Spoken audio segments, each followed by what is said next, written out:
niños, muy buenos días, padres de familia, ¿cómo se encuentran? Los saluda la maestra Lisbeth, bienvenidos a una clase más en esta modalidad a distancia. Me da mucho gusto tenerlos el día de hoy, martes 5 de octubre del 2021. En esta ocasión, como todas las clases, trabajaremos con 3 materias. En tu primera actividad trabajaremos con tu materia de español y necesitarás tu guía aplicados. En tu segunda actividad trabajaremos con tu materia de geografía y necesitarás tu libreta de geografía. En tu tercera actividad trabajaremos con tu materia de matemáticas y necesitarás tu libreta de matemáticas y tu libro de matemáticas de la SEP. También en tu materia de matemáticas necesitarás la tablita que ya le proporcioné yo a tus papás para que te puedas apoyar. Hay que reunir el material, por favor, para que no te distraigas y tengas todo a la mano. Échenle muchísimas ganas, niños. Esta situación de las clases a distancia no es fácil, pero si nosotros nos esforzamos día a día y ponemos atención a cada explicación, vamos a poder aprender. Así que échenle ganas y por favor pongan de su parte y de su empeño, ¿sale? Para poder salir adelante. Cualquier duda que ustedes tengan, pueden contactarme y yo les ayudo sin ningún problema. Pueden repetir el video tantas veces crean ustedes que sean necesarias para poder entender cada una de las explicaciones. Recuerden que las evidencias en tu libreta deben llevar título, fecha, instrucciones y tu nombre. Y en tu libro de la SEP y guía deben de llevar tu nombre y la fecha. Eso es muy importante y también es importante que trabajen limpio, que no tengan tachones, ¿sale? Para eso tienen su borrador o su liquid paper, ¿sale? Hay que marcar mayúsculas también. Bueno, niños, sin más que decir, deseo que tengan un excelente día y vamos a iniciar con la clase del día de hoy.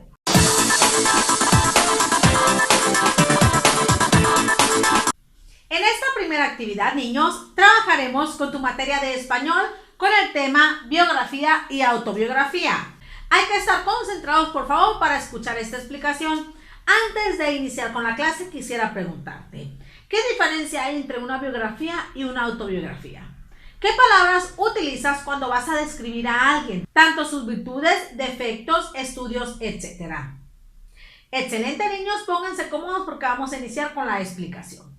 Tanto la biografía como la autobiografía son textos narrativos que a nosotros nos permiten saber más de una persona o saber más de alguien que nosotros queremos conocer. Entre más detallada y más precisa sea la biografía o la autobiografía, los lectores conocerán más sobre esa persona. Pero, ¿qué diferencia hay entre la biografía y la autobiografía? Hay que poner mucha atención porque existen muchísimas diferencias, así como también similitudes. A lo mejor tú has leído la biografía de Benito Juárez, de Miguel Hidalgo y Costilla, José María Morelos y Pavón, Sor Juana Inés de la Cruz, etc. Si te fijas, cada una de esas biografías tienen elementos parecidos. Pero, ¿cuáles son esos elementos? Primero, vamos a iniciar explicando qué es una biografía. Una biografía, como la que yo tengo aquí, consiste en contar la historia o los aspectos más importantes de la vida de otra persona. Es un texto donde el narrador, o sea, una persona ajena a la persona que vivió esos sucesos, está contando aspectos importantes de la historia de alguien más, ya sea de él o de ella. La biografía, recuerden que se escribe en tercera persona. ¿Qué significa en tercera persona? Que otra persona ajena está escribiendo esa historia o la está contando. Recuerden que aquí se utiliza el modo impersonal. ¿Qué significa el modo impersonal? Que otra persona que no vivió esos sucesos está contando esa historia. También recuerden que la biografía se escribe de manera cronológica. ¿Qué significa de manera cronológica? Que primero se debe de escribir lo que sucedió en la niñez, después en la juventud, en la adultez, en la vejez y hasta que falleció. Recuerden también que la biografía debe de incluir datos importantes de esa persona, por ejemplo, dónde nació, dónde murió, quiénes fueron sus padres, anécdotas que vivió, los logros que tuvo, qué estudió, todo lo que le pasó de manera importante a esa persona. Recuerden que también esta biografía va a contar hechos verdaderos y verídicos. No puede estar contando mentiras sobre la persona. Todo lo que aparece en la biografía es verdad. En la biografía también recuerden que se utilizan verbos en tercera persona. Por ejemplo, murió, nació, estudió, vivió, etc. Estos verbos le van a permitir al narrador expresar todo lo que vivió esa persona, pero de manera impersonal. Recuerden que es de manera impersonal cuando otra persona está contando la historia. También recuerden, niños, que la biografía puede incluir fotografías. Entonces, niños, una biografía es un texto narrativo que nos va a servir a nosotros para conocer a otra persona, pero esta biografía es escrita por una persona ajena. Eso significa que se debe estructurar en tercera persona. ¿Por qué? Porque otra persona externa está contando esa historia. Recuerden que la biografía se debe escribir de manera cronológica. ¿Qué significa cronológica? Desde que nació hasta que murió la persona, pero en orden. Se incluyen fechas, lugares, nombres de personas, etc. A continuación te presento un ejemplo de una biografía para que tú lo puedas comprender de manera más fácil. Fíjense bien, esta biografía es de Juan José Arriola. Fíjense cómo está estructurada. Nació en Zapotlán, el Grande, Jalisco, el 21 de septiembre de 1918. Trabajó desde los 12 años. Estudió en Fernand Warner. Fue actor y trabajó bajo la dirección de Rodolfo Usigli. Viajó a París en 1945, donde estudió declamación y técnicas de actuación. Fue profesor de la Facultad de Filosofía y Letras de la UNAM. Aportó grandes obras de la literatura mexicana, junto con Juan Rulfo y José Revueltas, marcó rumbo a nuestra narrativa. Sus obras destacadas son Confabulario, Bestiario, La Feria, etc. Murió el 3 de septiembre del 2001. Si nos fijamos, esta biografía tiene un lenguaje formal. ¿Qué significa lenguaje formal? Que se utilizan palabras técnicas, un lenguaje de alto nivel. Si nos fijamos nosotros, esta biografía utiliza verbos en tercera persona, como cuáles: nació, trabajó, estudió, fue, viajó, estudió, aportó, fue, murió, etc. Porque nos indican que fue lo que le sucedió a esa persona que es ajena a mí. También ubiquen aquí que esta biografía se estructuró de manera cronológica, lo que le pasó primero hasta lo que le pasó al final. También se incluyen ahí estudios, anécdotas, viajes, etc. Nos permite saber de la vida de Juan José Arriola y lo que le sucedió y todo lo que él realizó. También identifiquen que esta biografía nos dice cuándo nació y dónde, así como también cuándo murió. Otra cosa que se le podría agregar a esta biografía son los nombres de sus padres y sus hermanos. Entonces, niños, ¿pueden identificar ustedes qué es una biografía? Sí, ¿verdad? Porque la biografía nos permite saber sobre la vida de alguien. Pero recuerden que esta biografía se escribe en tercera persona. No se me confundan ahí. ¿Sale? Hasta ahí vamos bien con la biografía. Ahora paso a explicar qué es la autobiografía o por qué es diferente a la biografía. La autobiografía es un texto narrativo en donde la propia persona da a conocer aspectos importantes de su vida. Ese es el propósito de la autobiografía, que la misma persona dé a conocer sus propios acontecimientos importantes y todo lo que a ella le sucedió. A diferencia de la biografía, la autobiografía se escribe en primera persona. ¿Qué significa primera persona? Que la propia persona que lo vivió lo está contando. Nadie ajeno a él va a contar esa historia más que él, porque él la vivió. Eso es la autobiografía en primera persona, que la propia persona que vivió esos sucesos está contando su historia. La autobiografía, al igual que la biografía, también se va a escribir de manera cronológica. ¿Qué significa cronológica? Que primero se debe de contar lo que le pasó en la niñez, en la juventud, adultez y vejez. ¿Por qué? Porque en una autobiografía no se puede escribir cuándo murió, porque la propia persona lo está contando y no lo puede contar ya que está fallecida, ¿sale? Entonces, también se debe de escribir de manera cronológica. La autobiografía utiliza verbos en pasado también, pero escritos en primera persona. Por ejemplo, viví, comí, estudié, viajé, etc. Eso significa que que la propia persona lo está contando. Por eso se dice en primera persona, porque son verbos que nos permiten saber lo que está contando y lo que vivió esa misma persona. Esta autobiografía también cuenta hechos verdaderos, porque son hechos que en verdad le sucedieron a esa persona. No pueden ser mentiras porque se tienen que verificar. También la autobiografía puede utilizar fotografía, niños, ¿sale? En la autobiografía, a diferencia de la biografía, pueden agregarse sentimientos y emociones porque es el propio autor el que está contando su historia, así que pueden agregarse. En la autobiografía se puede utilizar un lenguaje informal. ¿Qué significa informal? Que el autor puede contar su historia como mejor le plazca. Puede utilizar las palabras que él quiera porque es su propia historia. Recuerden que la autobiografía también va a describir anécdotas, logros, dificultades, relaciones familiares, etcétera, al igual que la biografía, porque para eso es, para nosotros estar informados de lo que le pasó a alguna persona. Recuerden que también la autobiografía utiliza tanto verbos en primera persona y pronombres en primera persona. Por ejemplo, los pronombres que puede utilizar la autobiografía son yo, mi y me. ¿Por qué? Porque eso nos indica que la propia persona lo está contando. Entonces, niños, esas son las características de la autobiografía. Te voy a mostrar un ejemplo al igual que la biografía. Pongan atención, por favor. Yo nací en el año de 1918 en Zapotlán, Jalisco. Di los primeros pasos seguido de un borrego negro que salió del corral. Yo fui a la escuela. Mi infancia transcurrió en la Revolución Cristera. Mi padre me puso a trabajar muy chico y a los 12 años entré como aprendiz en una imprenta. Desde 1930 hasta la fecha he desempeñado muchos oficios.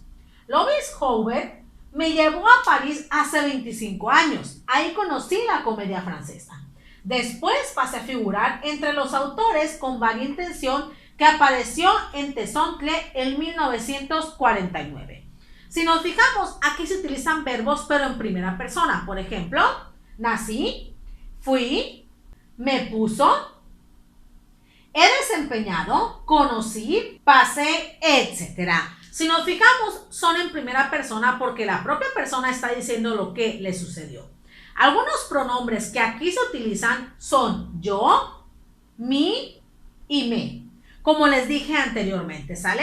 Esas son las diferencias más marcadas entre la biografía y la autobiografía, niños. Pero recuerden que ambas nos van a servir a nosotros para informarnos sobre lo que le sucedió a otra persona. O también va a informar a la propia persona lo que le pasó en su vida, ¿sale? Tanto en la biografía como en la autobiografía, recuerden que es importante utilizar signos de puntuación, como las comas, puntos, mayúsculas, etcétera, para que vayamos dando pausa a este texto narrativo. ¿Hasta ahí queda claro entonces lo que es la biografía y la autobiografía, niños? Excelente, vámonos a la actividad, por favor.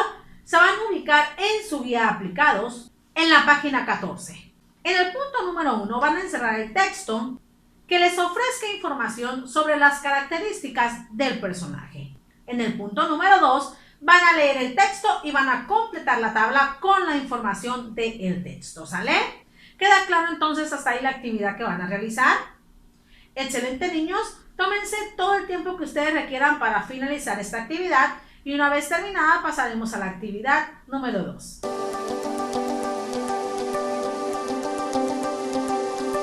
Excelente, mis niños. Vamos por su actividad número 2 en su materia de geografía con el tema escalas geográficas. Para esta ocasión ustedes necesitarán su libreta de geografía, ¿sale? Hay que estar concentrados y pongan muchísima atención para que puedan escuchar la explicación de este tema. Antes de iniciar con la explicación, quisiera preguntarte, ¿qué es un mapa y para qué nos puede servir? ¿Cuáles son los elementos del mapa?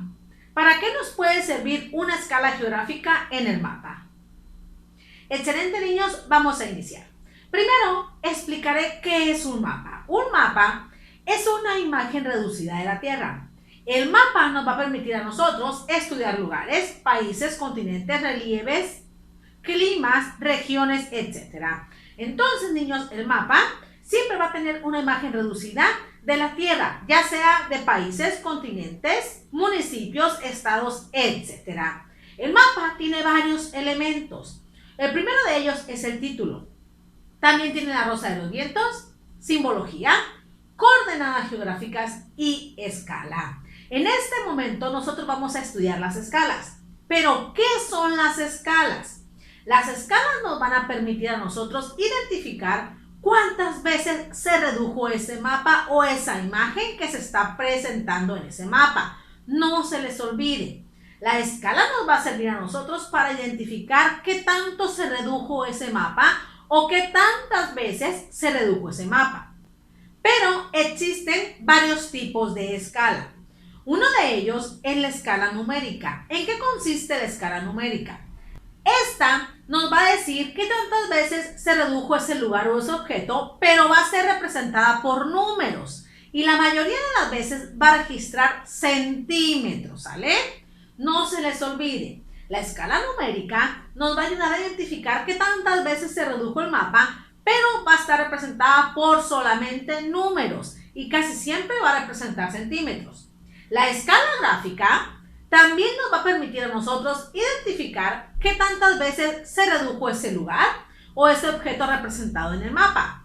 Pero a diferencia de la numérica, la escala gráfica va a estar representada por líneas, cuadritos, espacios rellenados y siempre va a decir ahí los kilómetros que se redujo ese mapa.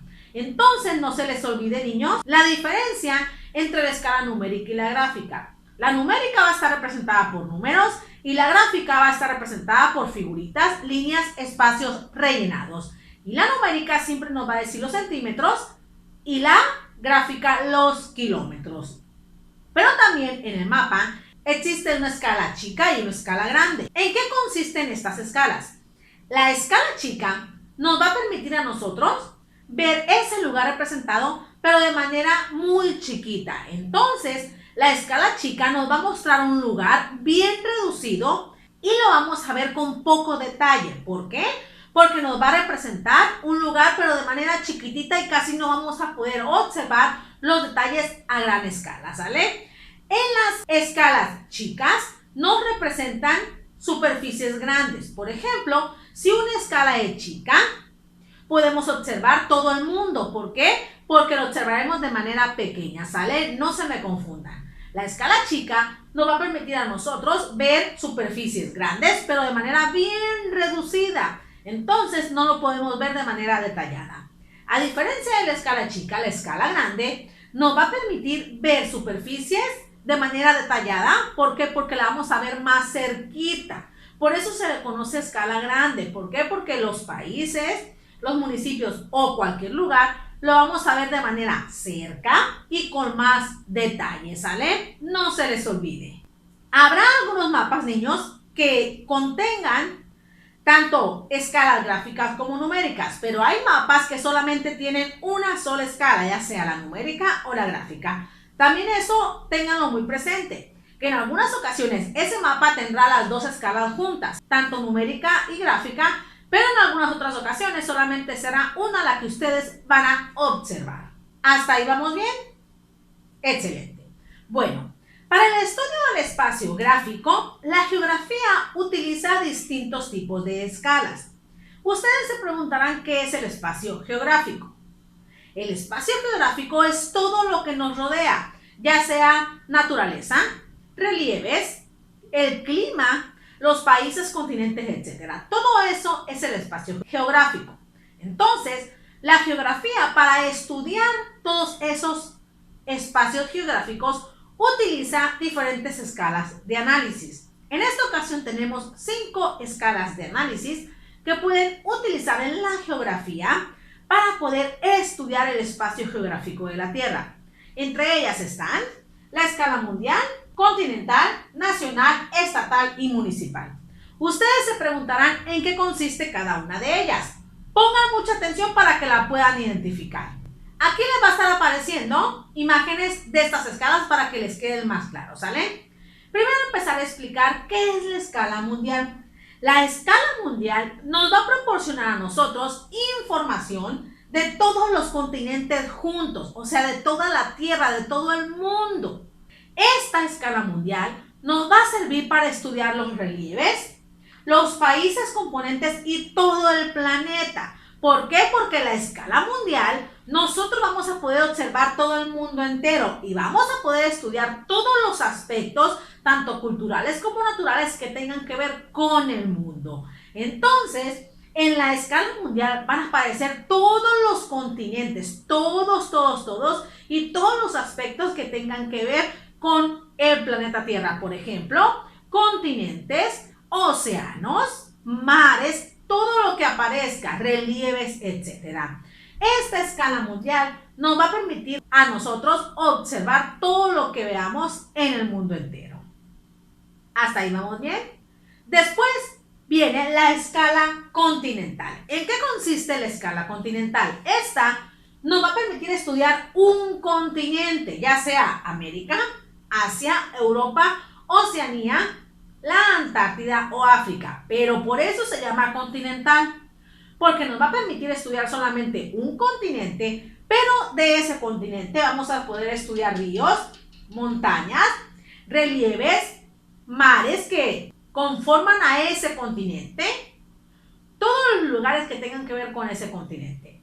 Por eso se considera continental, pero no se me confundan, porque aquí en el continental solamente va a aparecer un continente, porque es el que vamos a estudiar. Para eso es la escala continental, para estudiar los continentes, pero por separado, no todos juntos como la mundial, ¿sale? Así que la escala continental nos va a permitir a nosotros estudiar los continentes, pero por separados, cada uno de manera individual, y vamos a poder estudiar todo lo que tenga que ver con ese continente, regiones, relieves, mares, ríos, etcétera, pero de manera individual, ¿sale? ¿Hasta ahí vamos bien?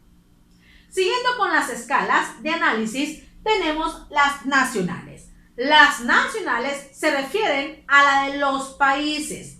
Esta nos va a permitir a nosotros estudiar un país, y de ese país vamos a poder estudiar carreteras, estados y capitales de ese país, ríos, mares, todo lo que tenga que ver pero con ese país. Mediante la escala nacional vamos a poder estudiar los países por separado, no todos juntos, no. Nos va a permitir estudiar todos los aspectos de este país. Por ejemplo, esta nacional a nosotros nos permite estudiar a México, ya sea sus carreteras, sus volcanes, sus estados, sus capitales, etc.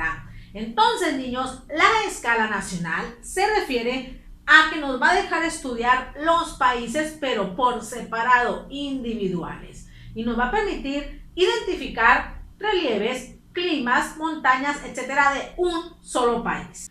Después viene la escala estatal. La escala estatal nos va a permitir a nosotros estudiar un estado, ¿sale? Entonces, mediante la estatal, vamos a estudiar las entidades federativas, pero de manera individual. Primero un estado, después otro estado, después otro estado. Eso nos permite la escala estatal. Vamos a poder nosotros estudiar los municipios de ese estado, los ríos, los rasgos culturales, etc. Pero, niños, no se me confundan, porque la estatal nos va a permitir estudiar los estados, pero por separado, no todos juntos, ¿sale? Por ejemplo, si queremos estudiar Sinaloa, va a aparecer el mapa de Sinaloa. Si queremos estudiar Jalisco, va a aparecer el mapa de Jalisco. Si queremos estudiar Zacatecas, va a aparecer el mapa de Zacatecas. Si queremos estudiar Chiapas, va a aparecer el mapa de Chiapas. Por eso se dice estatal, porque nos permite estudiar los estados por separado y observar los municipios, ríos, etc. Y finalmente tenemos la escala municipal. La escala municipal nos va a permitir estudiar los municipios, pero por separado. Y en esta escala podemos observar la distribución de las avenidas, pueblos, etc. Pero en la escala municipal vamos a poder estudiar cada municipio por separado, ¿sale?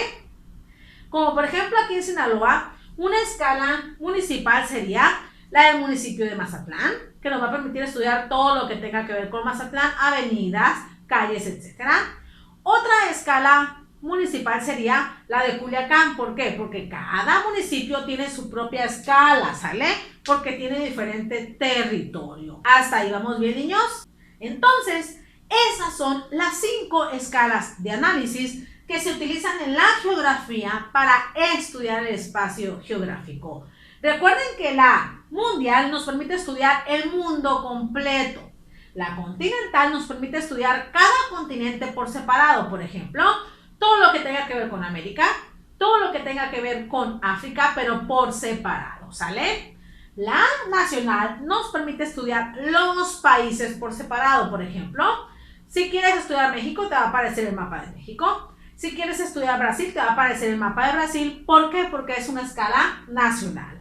Y recuerda que la escala estatal nos permite estudiar cada estado por separado y la municipal nos permite estudiar cada municipio de los estados, pero por separado. Entonces, niños, estas escalas se utilizan para analizar el espacio geográfico. Recuerda que el espacio geográfico es todo lo que nos rodea: ríos, mares, océanos, continentes, la naturaleza, relieves, etc. Y son de gran apoyo para la geografía y para el estudio del mundo entero, ¿sale? Hasta ahí queda claro entonces los tipos de escala que nosotros podemos encontrar para analizar el espacio geográfico. Excelente, vámonos a la actividad, por favor pongan mucha atención. Para realizar esta actividad te ubicarás en tu libreta de geografía, colocarás la fecha, título, instrucciones y tu nombre. Posteriormente comenzarás con la realización de la actividad. Vas a escribir en cada uno de los recuadros qué escala de análisis tiene cada uno de los mapas. Puedes apoyarte con las palabritas del recuadro. Recuerda, las escalas que te expliqué anteriormente en el video son las mismas que aparecen en tu actividad. Vas a colocar cuál es mundial, continental, nacional, estatal, municipal. Solamente un nombre quedará libre, ¿sale? Tómate todo el tiempo que tú requieras para que termines esta segunda actividad y cuando la finalices pasaremos a la actividad final.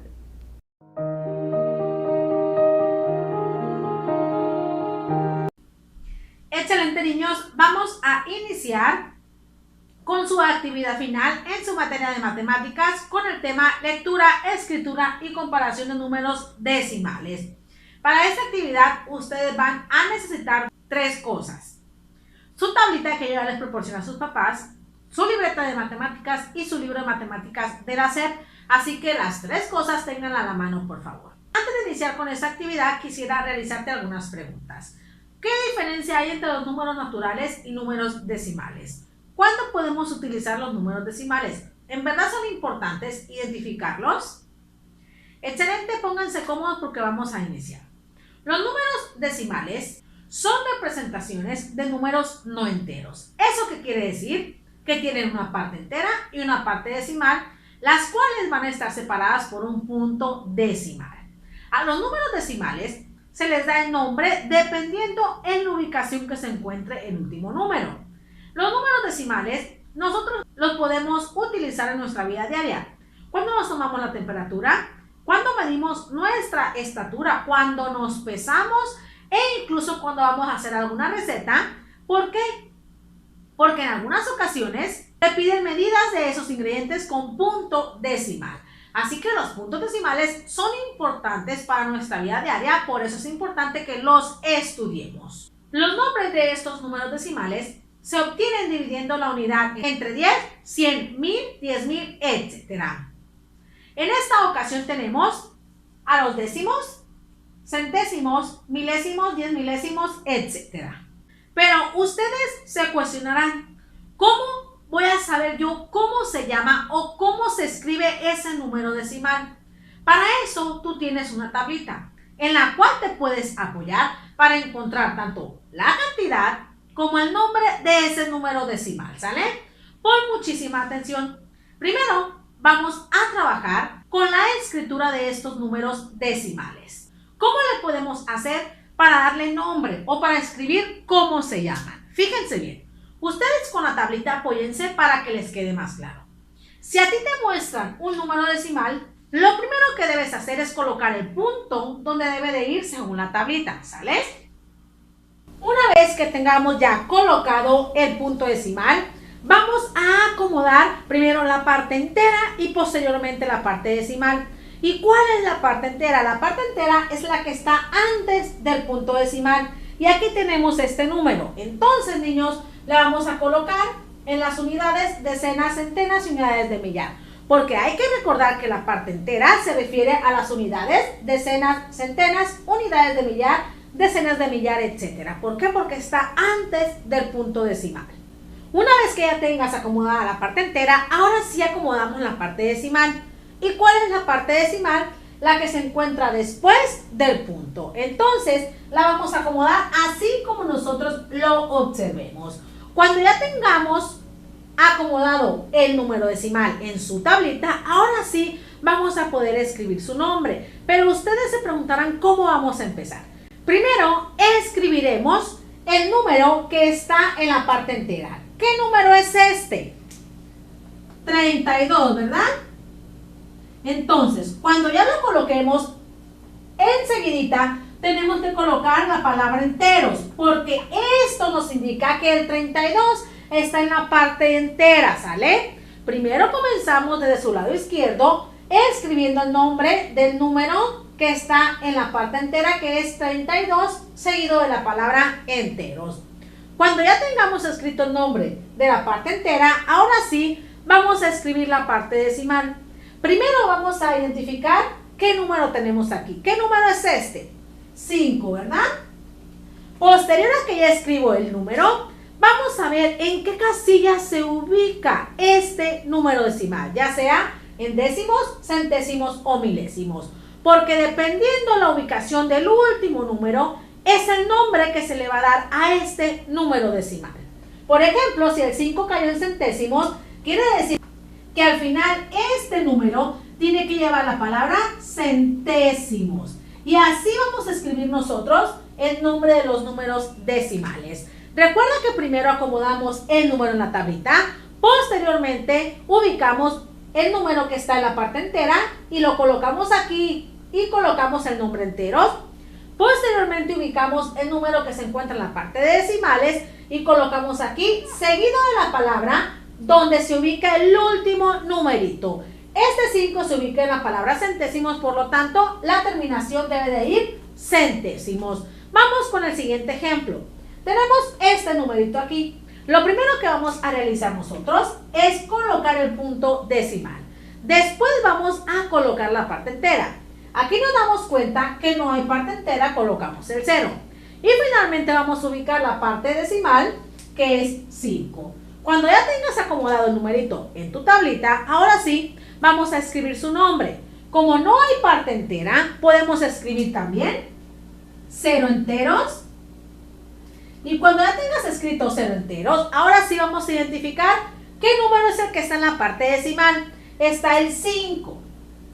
Pero le falta la terminación. ¿En qué casilla se ubica el 5? ¿En los décimos, centésimos o milésimos? Décimos, ¿verdad?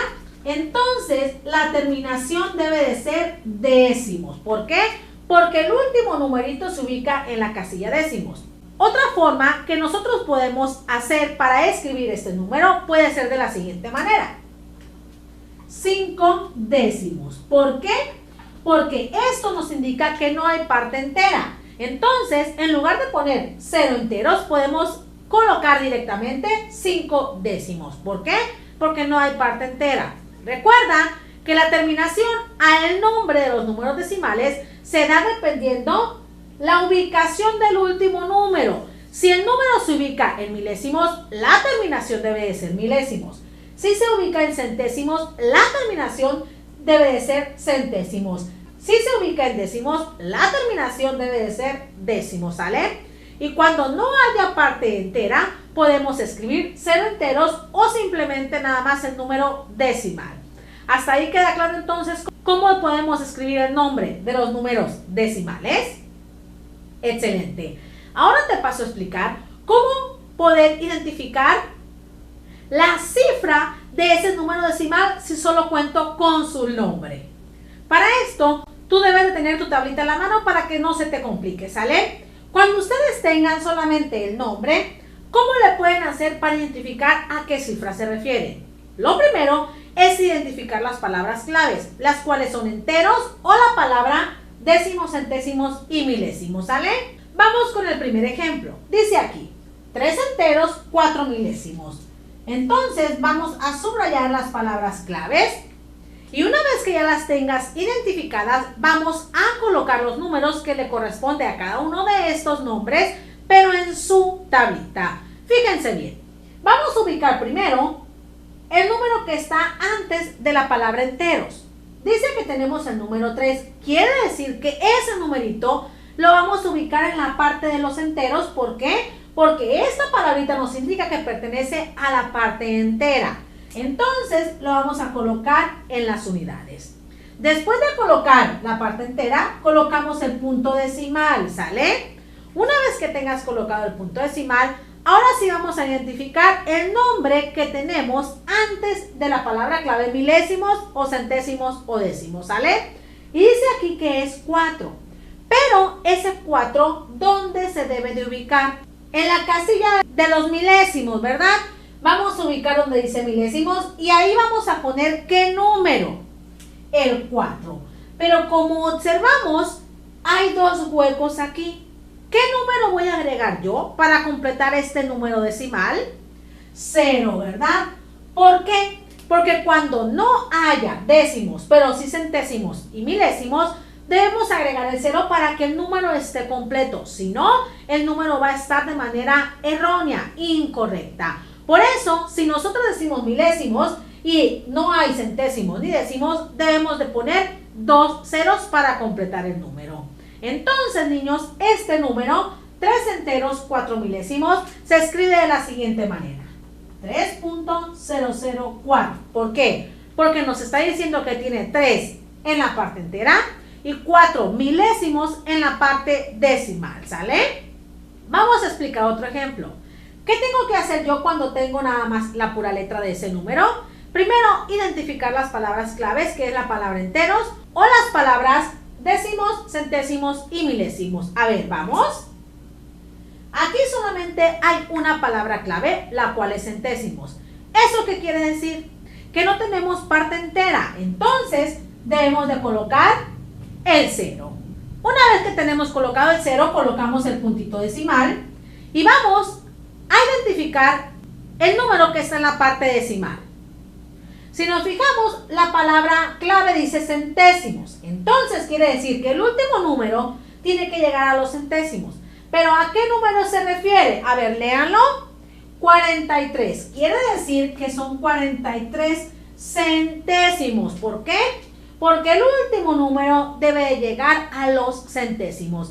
Si dijera milésimos, el último número, que es este 3, deberá llegar a los milésimos y nosotros teníamos que agregar un 0 en los décimos, pero no es así. Aquí nos dice que son 43 centésimos, ¿sale? Entonces, 43 centésimos se escribe de la siguiente manera, 0.43, ¿sale? El último ejemplo, vamos a identificar las palabras claves que son enteros y alguna palabra que diga décimos, centésimos o milésimos. Una vez que tenemos identificadas las palabras claves, ahora sí vamos a acomodar los números en la parte entera y en la parte decimal. Antes de la palabra enteros, ¿qué número tenemos aquí? 123. Entonces quiere decir que acomodo el 123 de manera ordenada, que nos den las unidades, decenas y centenas. Una vez que tenga acomodado el número entero, vamos a colocar el puntito decimal. Después vamos a ubicar el número decimal. Ahora sí, antes de la palabra clave que es décimos, ¿qué número tenemos? 2. Quiere decir que el 2, ¿hasta qué casilla se debe de ubicar? A los décimos. Entonces, 123 enteros, 2 centésimos se escribe así, 123.2, porque eso nos indica que 123 son enteros y 2 son décimos, ¿sale? Así pueden ustedes, niños, escribir la cifra de un número decimal cuando solamente tenemos el puro nombre. Ahora voy a pasar a explicar cómo le podemos hacer para poder identificar cuando un número decimal es mayor o menor a otro. Cuando a ti te presenten dos números decimales o más, ¿cómo le podemos hacer para identificar cuál es mayor y cuál es menor? Fíjense bien. Lo primero que vamos a hacer cuando a ti te presenten dos números decimales es primero comparar la parte entera. ¿Cuál es la parte entera? ¿La que está antes del punto o la que está después del punto? Díganme. La que está antes del punto. Entonces, lo primero que vamos a hacer aquí cuando nos presenten dos o más números decimales es comparar primero la parte entera. La parte entera de este número es 2 y la parte entera de este otro número es 4. Entonces, ¿cuál de esos dos números decimales es mayor? ¿El que tiene el 2 de parte entera o el 4? El 4, ¿verdad? Entonces, ¿el signo cuál va a ser? Este. ¿Por qué? Porque recuerden que la abertura del signo va para el número mayor. Entonces, quiere decir que 2.3 es menor a 4.35. Recuerden que la puntita del signo va para el número menor y la abertura va para el número mayor. Pero, ¿qué podemos hacer si nos presentan dos números decimales y la parte entera es la misma? Por ejemplo, 5.3 y 5.4. La parte entera es 5, ¿verdad? Ahí, ¿cómo le podemos hacer? Vamos a comparar la parte decimal. Por ejemplo, aquí tenemos el número 3 y aquí el número 4. Entonces, si la parte entera es la misma, seguimos con la parte decimal. ¿Cuál es mayor y cuál es menor? ¿El 3? El 4. Es mayor el 4, ¿verdad? Entonces, ¿cómo va a ir el signo? ¿Qué número es más grande? ¿5.3 o 5.4? 5.4, ¿verdad? ¿Por qué? Porque la parte entera es la misma, pero en el decimal el 4 le gana al 3. Pero, ¿qué vamos a hacer para estar más seguros cuando se nos presenten dos números con diferente cantidad de cifras? Por ejemplo, que un número te muestre tres números después del punto y otro 2. Fíjense bien. Aquí tenemos 14.21 y otro 14.3.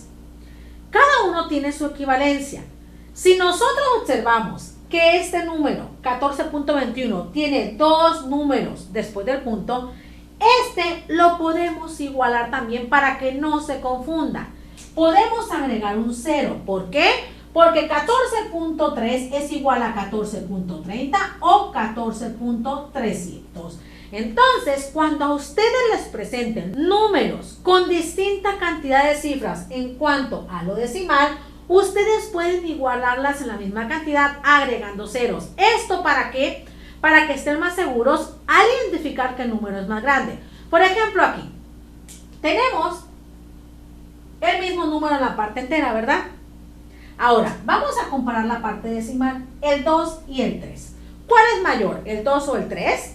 El 3, ¿verdad? Entonces, quiere decir que 14.21 es menor a 14.3. Y se fijan que aunque este tuvo menos cifras, le ganó a este, porque las cifras aquí no importan. Lo que importan es dónde se ubique. Por ejemplo, les decía que 14.3 es igual a 14.30 y 14.300. Entonces, niños, cuando a ustedes les presenten dos números decimales con distintas cantidad de cifras después del punto, ustedes igualenlas. ¿Para qué? Para que se fijen cuál número es mayor. Aquí les muestro otro ejemplo. En este conjunto de números nos piden que identifiquemos cuál es mayor y cuál es menor. 19.43 o 19.4. Lo primero que vamos a hacer es igualar las cifras que tenemos después del punto decimal. Si aquí nos dan dos cifras, aquí yo también debo de tener dos cifras. ¿Cómo le hago para que este 4 esté igualado al 43? Le agrego un ¿qué? Un 0. ¿Para qué? Para no confundirme, porque la cantidad de cifras que hay después del punto no me garantiza nada. No me va a decir cuál es mayor y cuál es menor, ¿sale?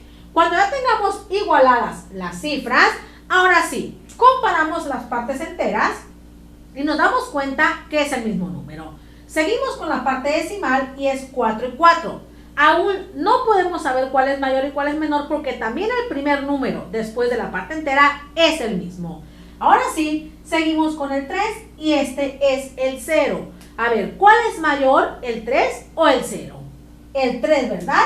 Quiere decir que 19.43 es mayor a 19.4. ¿Por qué? Porque 19.4 es igual a 19.40 o 19.400. Recuerden que cuando a ustedes les muestren un conjunto de números y que las cantidades de las cifras que están después del punto decimal son diferentes, ustedes las pueden igualar colocándole ceros y así poder identificar qué número es mayor. Porque la cantidad de las cifras no te dice cuál es mayor, sino que es la ubicación de estas cifras, como se los mencioné anteriormente, ¿sale? ¿Queda claro entonces hasta ahí la explicación de este tema? Excelente, niños. Por favor, pongan mucha atención porque para esta actividad ustedes van a mandar dos evidencias. Una de su libro de matemáticas de la SEP y una de su libreta. No se les olvide, ¿sale? No se me confundan, ahorita les explico. Para realizar esta actividad, primero te ubicarás en tu libreta y posteriormente en tu libro de matemáticas de la SEP, página 14. Primero en tu libreta colocarás la fecha, título, instrucciones, tu nombre y posteriormente comenzarás con la realización de la actividad. En el punto número 1, apoyado con tu tablita, vas a escribir en forma decimal los números que ahí se te muestran. Observa el ejemplo. En el punto número 2, con ayuda de tu tablita, vas a escribir los números decimales pero con letra. Observa el ejemplo. Y en el punto número 3 vas a comparar los siguientes números decimales y vas a escribir los signos mayor que, menor que, igual que, según corresponda. Posteriormente te vas a ubicar en tu libro de matemáticas de la SEP, página 14. Ahí vas a encontrar la figura oculta uniendo los puntos del más chico al más grande, ¿sale? Tienes que observar primero el número menor hasta llegar al número mayor. Puedes utilizar regla para que encuentres la figura oculta. Tómate todo el tiempo que tú requieras para que termines esta última actividad. Excelente, niños, han llegado al final de su clase. Muchas gracias por haber escuchado atentamente todo este video y todas las explicaciones. Espero esto te sirva para que puedas aprender un poquito más sobre los números naturales. Si tienes alguna dificultad, recuerda que no te preocupes, yo estoy disponible para explicarte de manera individual sin ningún problema. Recuerda que las evidencias las estaré esperando en el transcurso del día, en el horario que tú te acomodes. Te mando un fuerte abrazo y un beso y espero verte en la clase de mañana. Cuídate mucho, que tengas un excelente día. Bye.